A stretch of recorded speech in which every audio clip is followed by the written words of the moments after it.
Hi, welcome to my third vlog.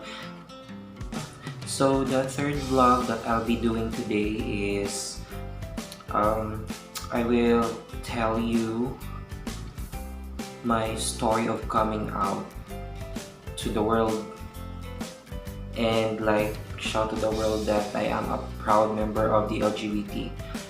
So before I'll start, so ayun yung kalimti og hit the subscribe button and like.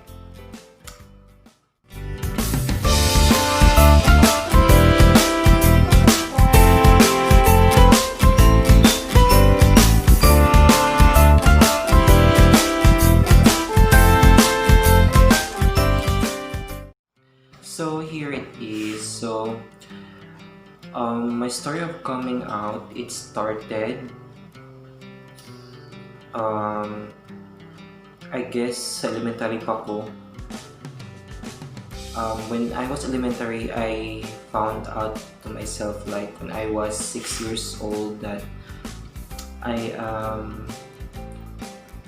playing girls stuff. Pero para sa ko, mag-inborn na siya. Pero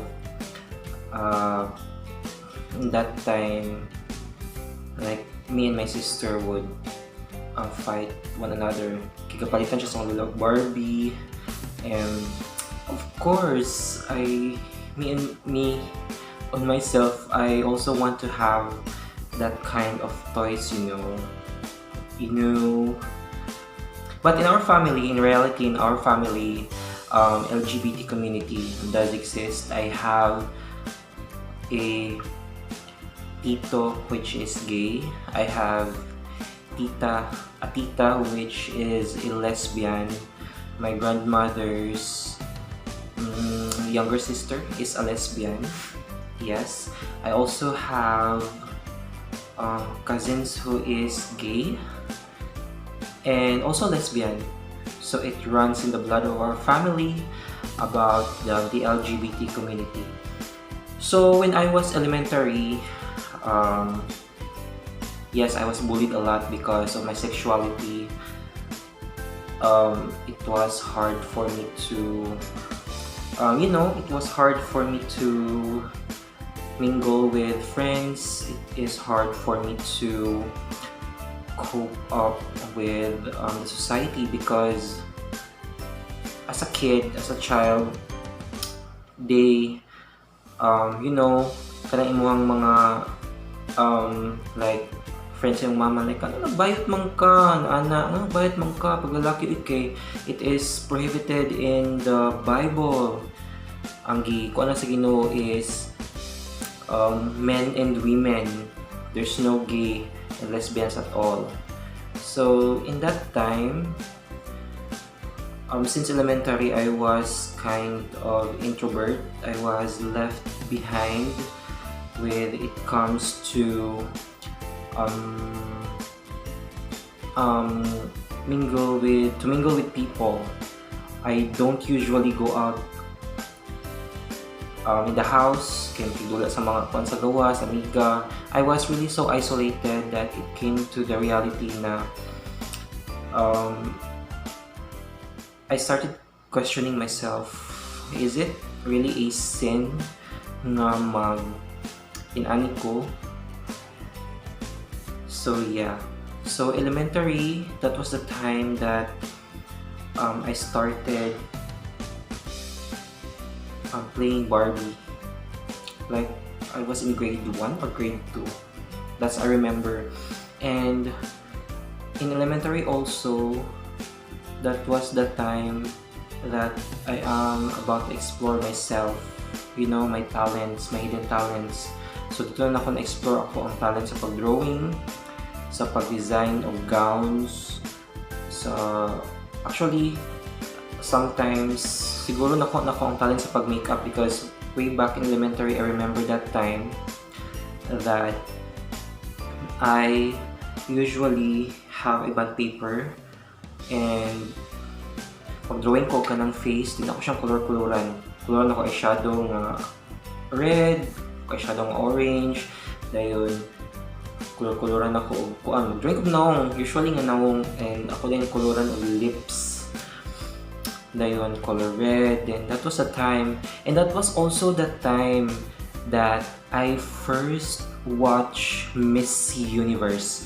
So that time, the first edition of Miss Universe that I have watched on live television, the winner that time in 2001 or 2002, the winner that time is Russia, Oksana Fedorova. Yeah, we considered her as the most beautiful Miss Universe. So that was the first pageant that I have ever watched on my life, Miss Universe. And that was also the time that I started to be a fan of beauty pageants. I watched Miss World, I watched Miss Earth, and also Binibining Pilipinas. And also the first edition of Binibining Pilipinas that I have watched on television that time, the winner that time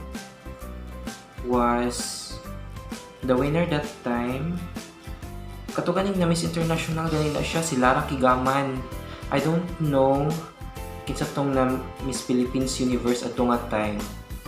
I guess it was basta kasi Lara Kigaman ang nakadawat tong Miss International that time. That was the first Binibining Pilipinas that I have watched, and that was the start that I began to be a fan of beauty pageants. So that was elementary days.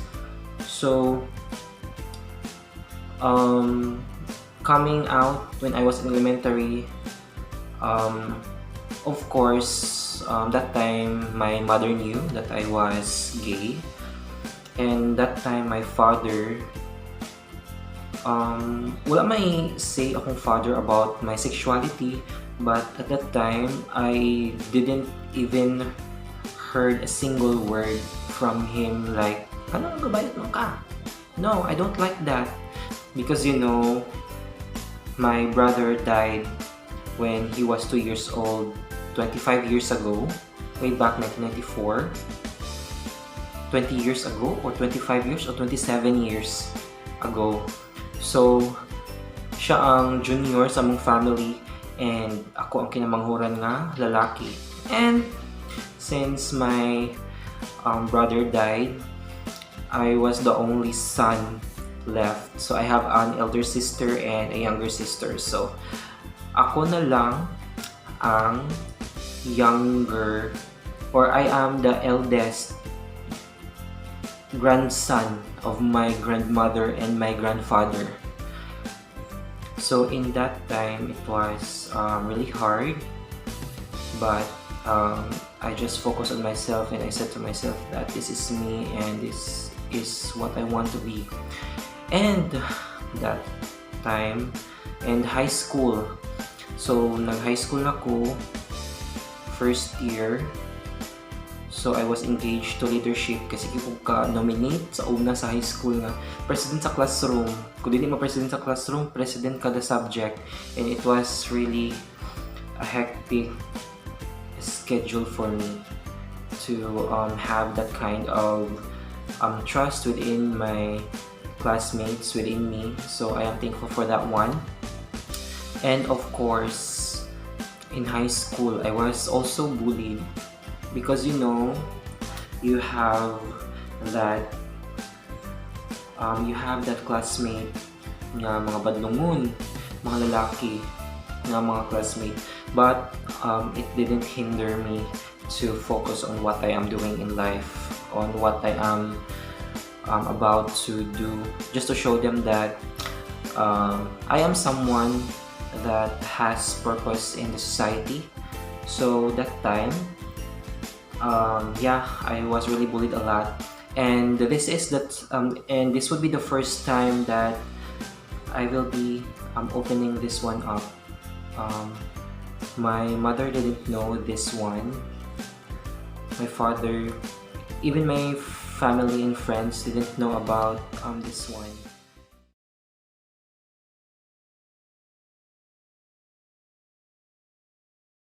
I was in first year high school. I was almost or a victim of sexual assault. Yeah, I was a victim of sexual assault. Okay, here's the story about that one. So, first year ko, I remember that time that it was lunch already. So, nanguli na ako mga classmates. Kay balik may alauna sa amo ang klase, sa among classroom. Balik mi alauna sa among classroom. So, in that time, I have also a one classmate. Nakoy isa ka classmate nga nabilin ko dito.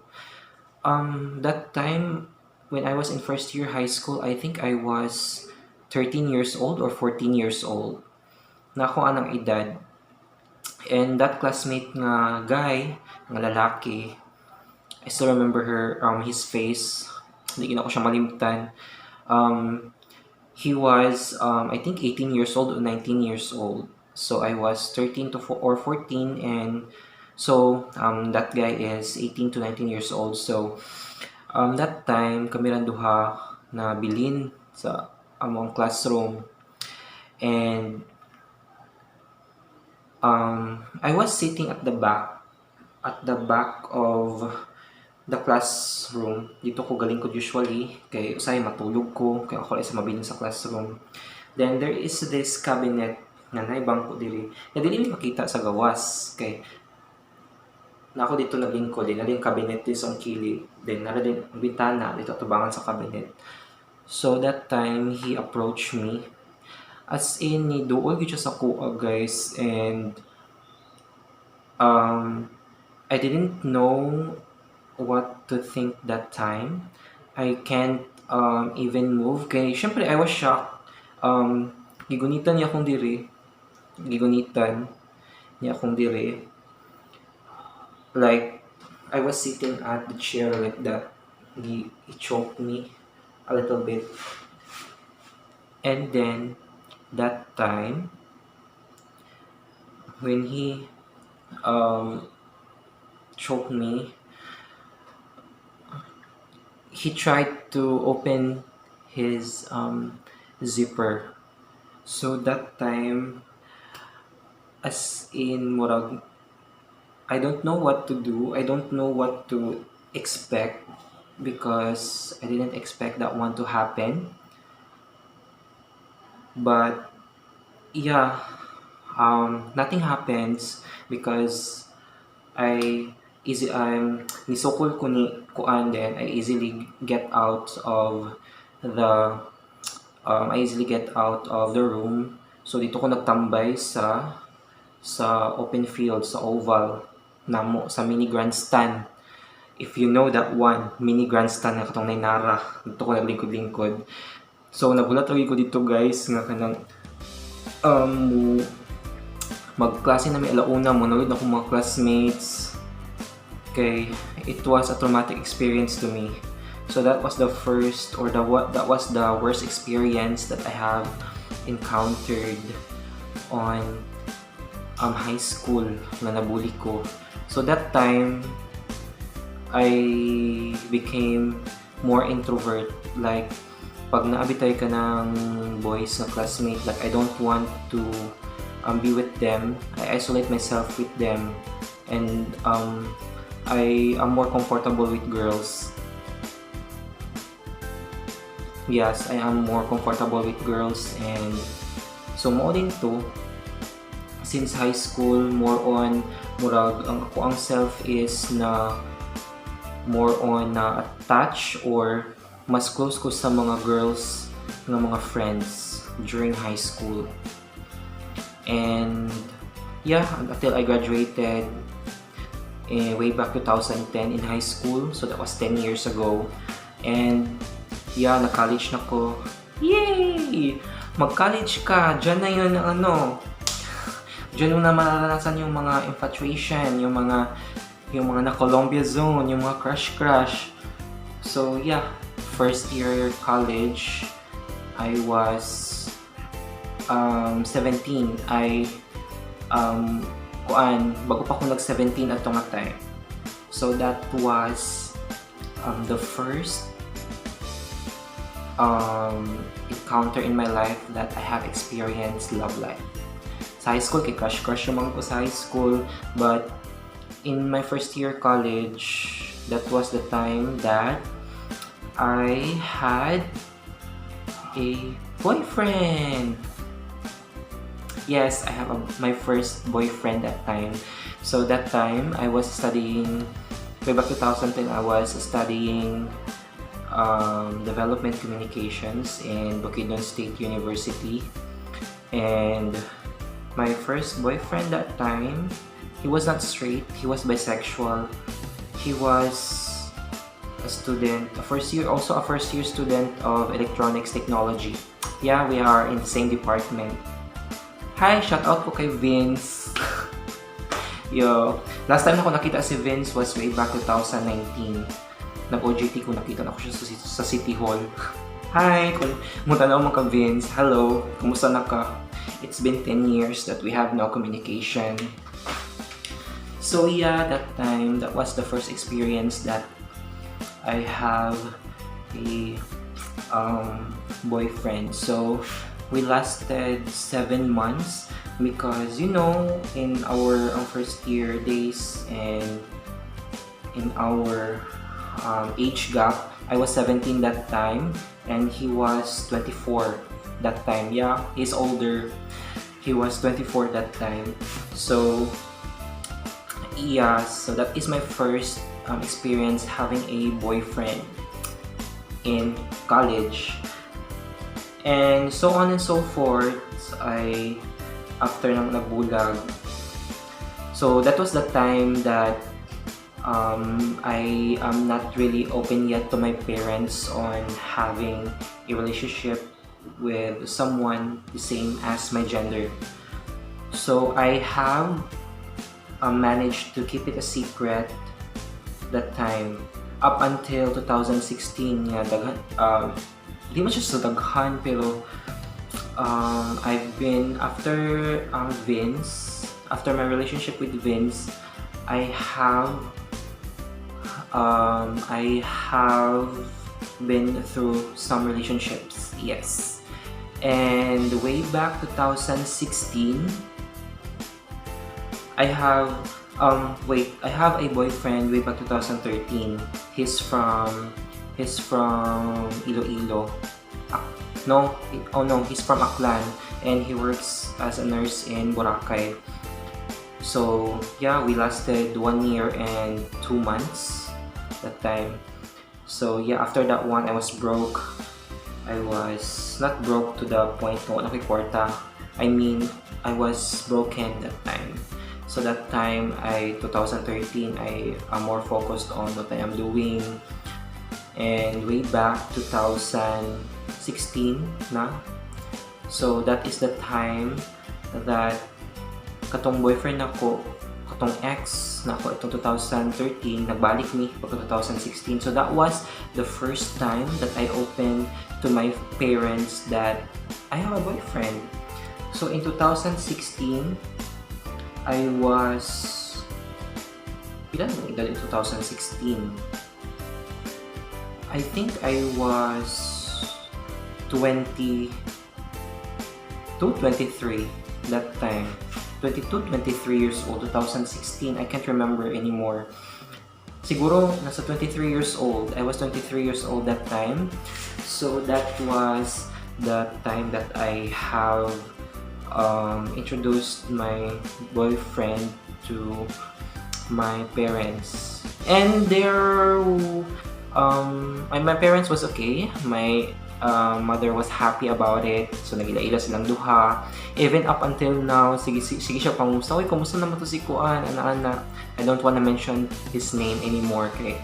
Friends pagyapon me up until now, and I don't want to like bring his name in this vlog. So that time, yeah, that was the first time that I have introduced someone in the house. Ako siya nagdala sa balay. Ma, pa, this is my boyfriend.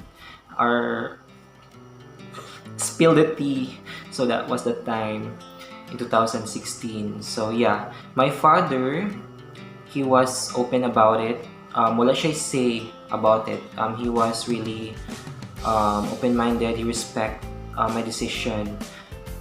So yes, in order for me to fully fulfill of coming out, in 2006, that was 2016. In 2017, that was my first pageant ever. So yeah, yes, in the nature of coming out, that was the time that I have decided to join a beauty pageant. That was my first beauty pageant, where it is the Queen of Bukidnon State University in December 2017. So that was the first pageant that I have joined, literally. So in that time, I didn't win, though I was very happy because that was the first time that my mother saw my passion on what I am. That was the first time that my mother watched the pageant.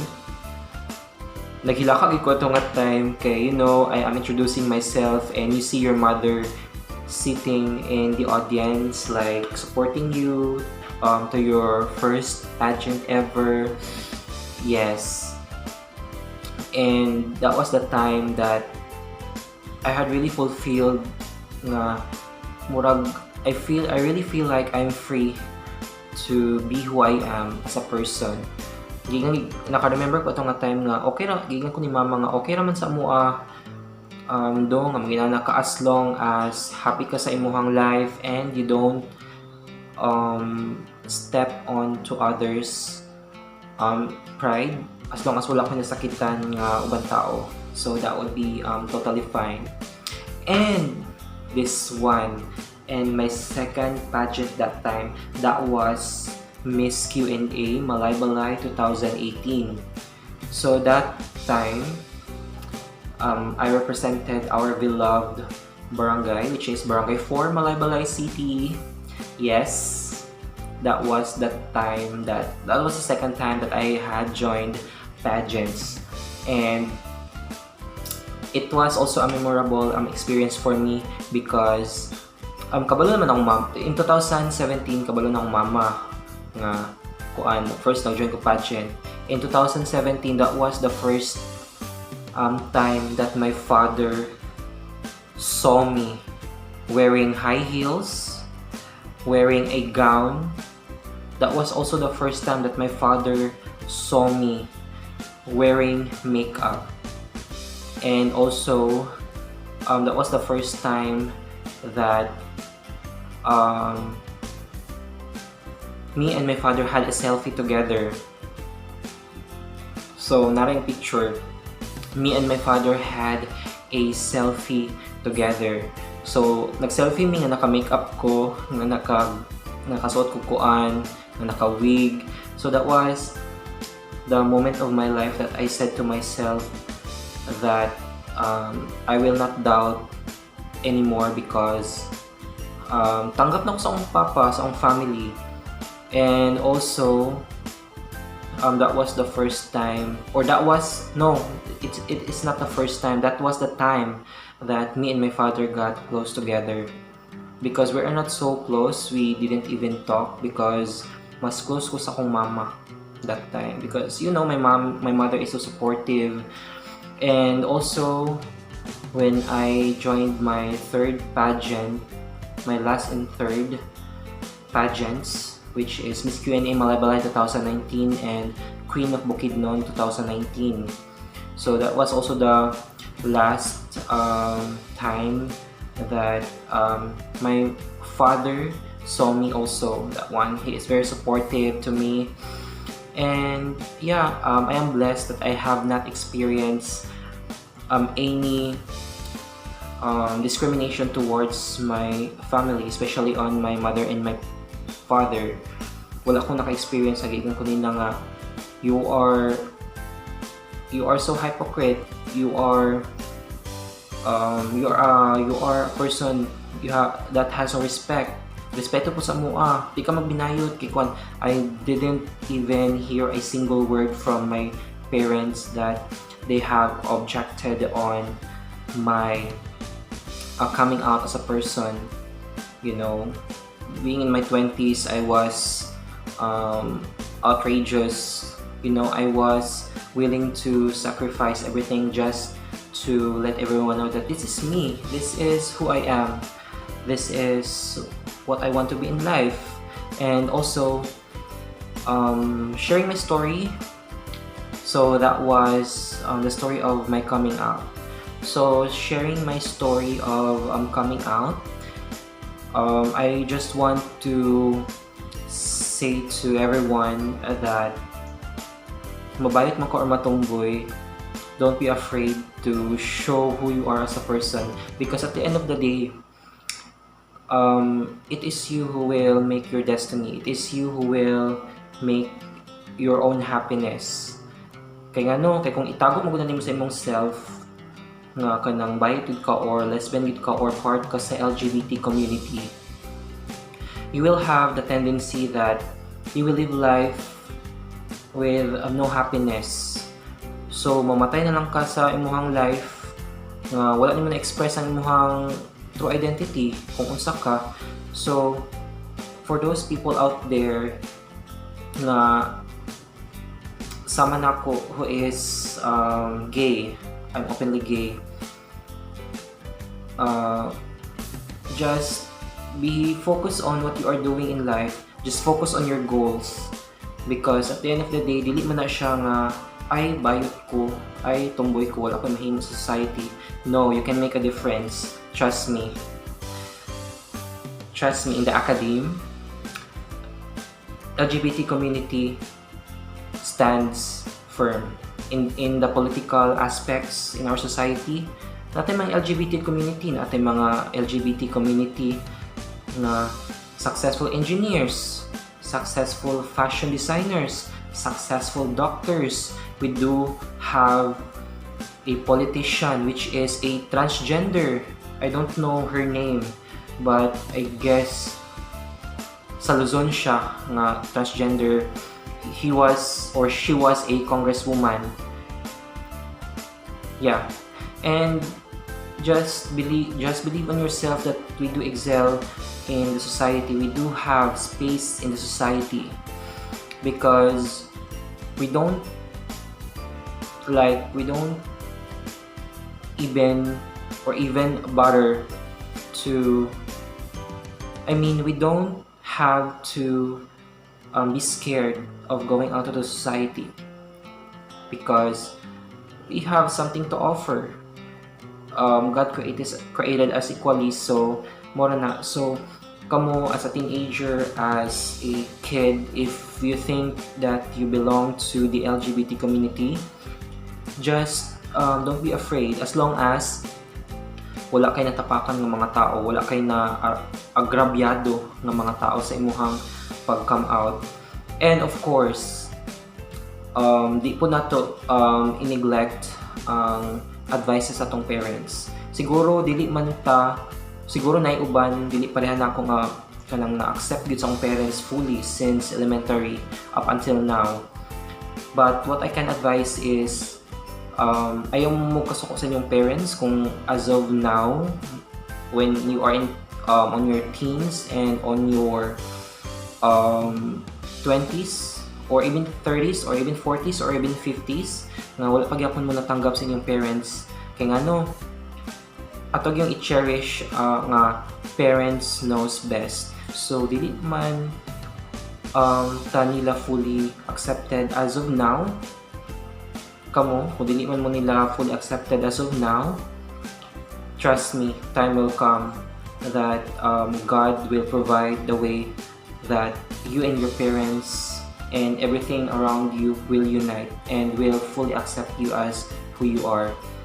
Syempre, kita mga anak, di kita mati sa atong parents, but as long as we still have that respect within our parents, then that would be a good step or procedure, or the first method to step out as who you are as a person. So ayaw i-disrespect yung parents tungod kay wala mo natanggap niya or nila, but take it as a lesson because time will wait. Just like love, time will wait, acceptance will wait. So hulat lang kita sa insakto nga panahon nga kanang maaksepta sa atong parents.